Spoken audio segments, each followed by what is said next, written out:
When you think about the history of the world, a lot of us, we just don't understand how the world got to be the way it is. This is a river going through Haiti, Port-au-Prince.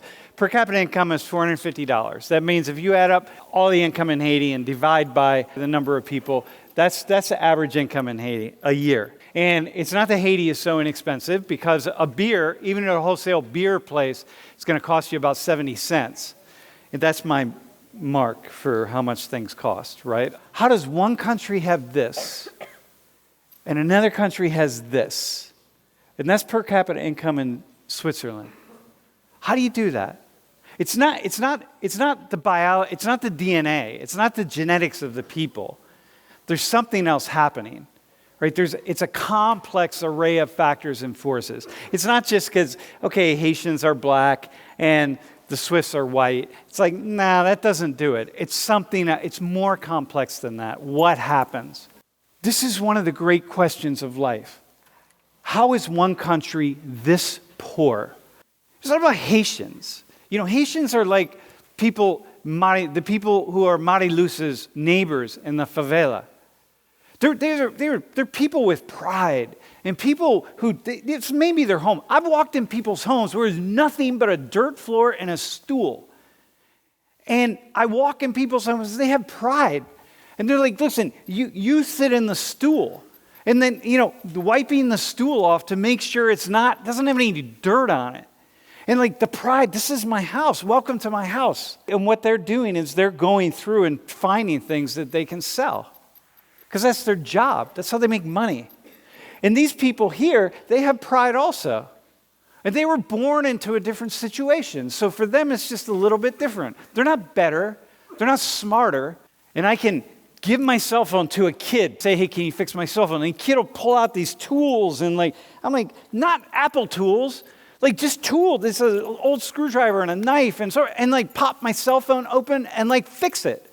And I'm like, the dude's 8 years old. I'm like, how did you figure that out? Like, how did you do that? What are you doing? How did you make that happen?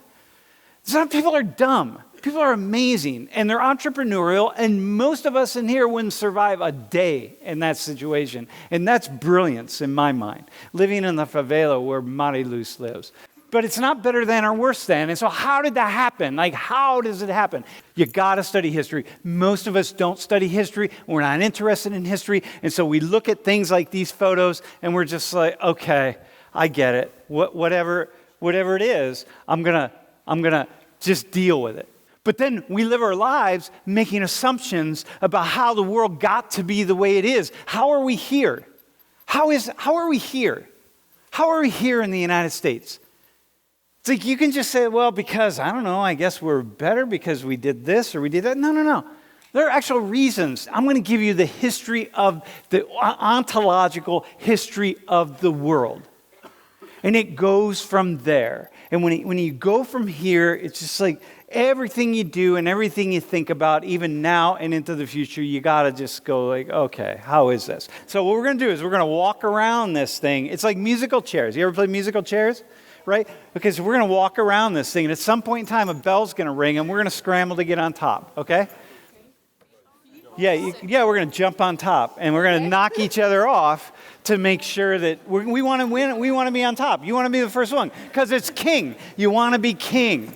And the king is the one that gets on there first, right? What's going on in your minds? Like some of us are strategizing already.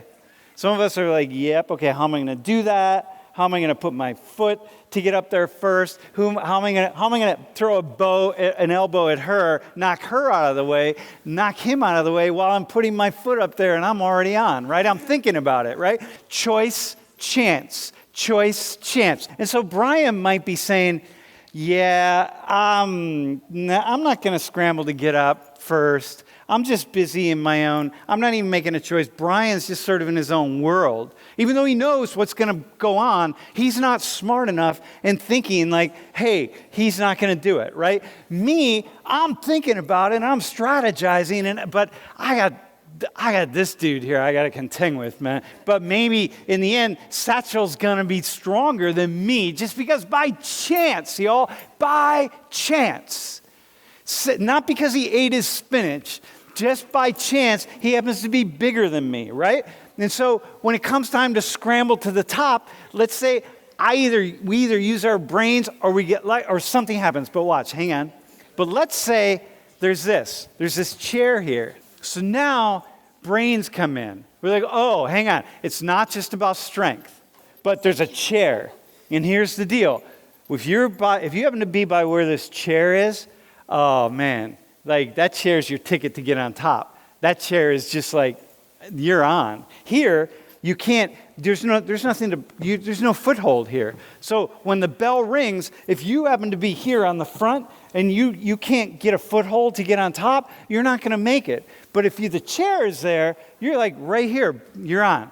And so if you get lucky and you happen to be, when that bell rings, if you're the one standing right next to the chair and your foot's going, you're going to get on top first because you got lucky. Or you're going to be really smart, and you're going to be strategizing to get to the chairs. And I'm going like really fast. We keep going, and as quickly as possible, I get next to the chair, and then I slow it down because I don't know where the bell's going to be. And I'm like, hang on, I want to be by this chair as much time as possible. And I'm like, oh, shit, okay. Brian, he doesn't even notice the chair. So he's just not intellectual. He's not ready to be on top. He's not ready to be king. He's not even smart enough to see there's a chair there. Olivia kind of sees it, but she doesn't really know what it's for, but she has an idea that, maybe, okay? And then the bell rings, and one of us is on top. So let's just say it's me for a second, right? Boom, I'm on top. And so I'm the king. And, okay, maybe partly I'm on top because I was aware of the game that was being played here. So I'm like, oh, Sam, maybe it's only because I'm aware. I was smarter than everybody else. Maybe I'm on top because I happen to be standing right next to the chair when the bell went off. Maybe I'm on top because, while it may not seem that way, I'm actually stronger and bigger than Satchel. So like I was able to knock him out of the way. But any number of things, choice, chance. But now I'm on top. The first person here, you got it? Now, what's that mean? What's it mean with King of the Mountain, my friend, when you're playing on the dock? Who has the advantage?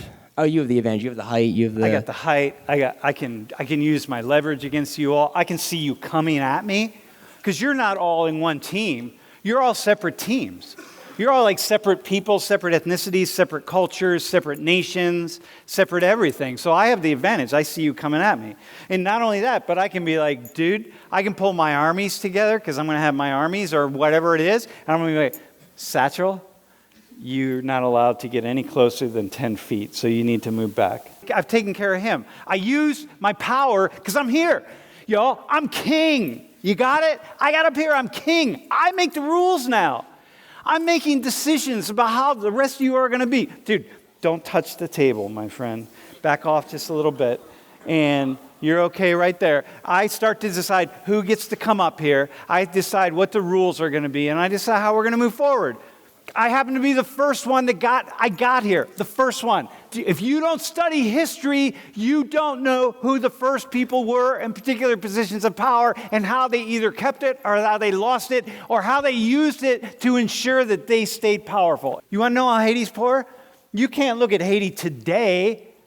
You got to go back 200, 300, and 400 years and look at Haiti. You will never understand Haiti today. You want to know why Switzerland is so rich?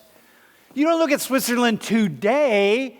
You got to go back 200, 300, 400, 800, 2,000 years and see what the people in that region were doing to lead them to be rich now. You want to know why the U.S. is rich right now? You don't look right now. You don't look around and say, well, we're great because we're this multicultural society. And look at this. We have people from all over the world. And like, we're really connected. We speak different languages. And like, yeah, okay, we have slavery and we have genocide and we have those stains on our history. But we're actually really an amazing people and we're hardworking and we have the best democratic system in the world. And that's why we're rich and wealthy. And that's why we're kings of the world. King of the hill, chance and choice. It's all part of it.